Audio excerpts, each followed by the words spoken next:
বাবা Kim Jong উন ও মেয়ে জু আয়ে দুজনেই পরেছেন কালো চামড়ার কোট।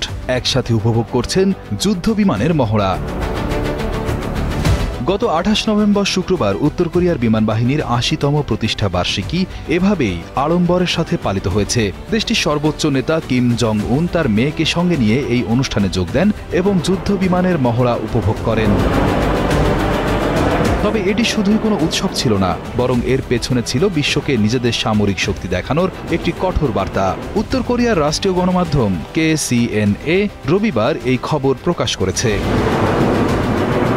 এই প্রদর্শনীতে এমন কিছু বিশেষ বিমান দেখানো হয়েছে যা আগে সচরাচর দেখা যেত না। এর মধ্যে অন্যতম হল আর্লি ওয়ার্নিং এয়ারক্রাফট বা আগাম সতর্কবার্তা দেওয়া বিমান। সহজ কথায় এটি আকাশের বুকে একটি উড়ন্ত রাডার হিসেবে কাজ করে, যা শত্রুর বিমান বা মিসাইল অনেক দূর থেকেই শনাক্ত করতে পারে।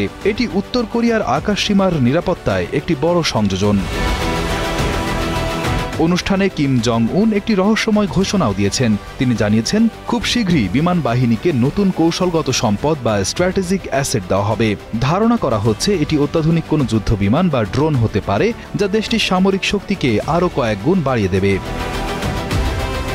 অনুষ্ঠানে সবার নজর কেড়েছে কিম জং উন এবং তার মেয়ের পোশাক। দুজনেই একই রকম লম্বা লেদার বা চামড়ার কোট পরেছিলেন। বিশ্লেষকদের মতে, মেয়েকে বারবার সামরিক অনুষ্ঠানে নিয়ে এসে কিম বোঝাতে চাইছেন তার পরিবারের হাতেই দেশটির ভবিষ্যৎ নেতৃত্ব এবং নিরাপত্তা ন্যস্ত থাকবে।